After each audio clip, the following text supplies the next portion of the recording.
Inilah kisah seseorang yang sangat kaya didatangi malaikat pencabut nyawa.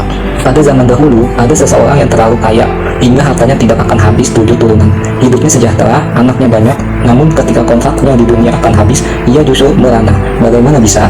Hikayat ini diceritakan oleh Imam Ibnu Jauzi, Uyun al-Hikayat min Qasas as-Shalihin wa Nawadir az-Zahidin. Suatu ketika, malaikat pencabut nyawa datang ke orang kaya tersebut dengan menyamar sebagai orang miskin.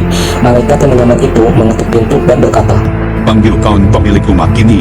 Sontak para pelayan di rumah itu tertawa keras. Memangnya kau siapa? Tidak layak tuan kami menemuimu. Tutur salah satu pelayan sedikit menghardik. Malaikat itu pun diam. Ia mengetuk pintu kembali.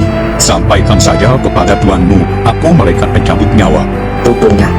Dari jauh si orang kaya itu ternyata mendengar. Ia lemas bukan kepala.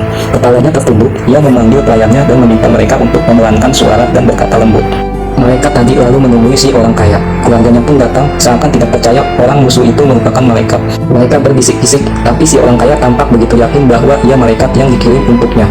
"Segeralah berwasiat, aku akan segera mencabut nyawamu sebelum kau sempat keluar rumah." Tuturnya kepada orang kaya. Tak lama kemudian, orang kaya itu pun wafat. Sontak para keluarga histeris dan menangis. Mereka tahu ternyata harta tidak bisa menyelamatkan si orang kaya. Mereka pun mengambil harta dan emas yang berpeti-peti membukanya. Terlaknat kalian harta-harta tidak berguna. Kau membuat diriku melupakan Robku, membuat kami lalai, tidak bisa menolong kami. Hardik mereka. Tiba-tiba harta itu berdiri. Ia berkata kepada kerabat orang kaya itu. "Hai orang kaya, salah jika kalian mencaci maki kami. Aku sudah membuat derajat kalian tinggi. Kami telah membuat kalian punya kedudukan sama dengan raja-raja dan tuan-tuan. Lihatlah, ketika keluarga kalian meminang seseorang yang kalian kehendaki, bukankah langsung setuju dengan harta? Lalu bagaimana nasib seorang soleh yang juga ingin melamar seseorang yang kalian pilih itu?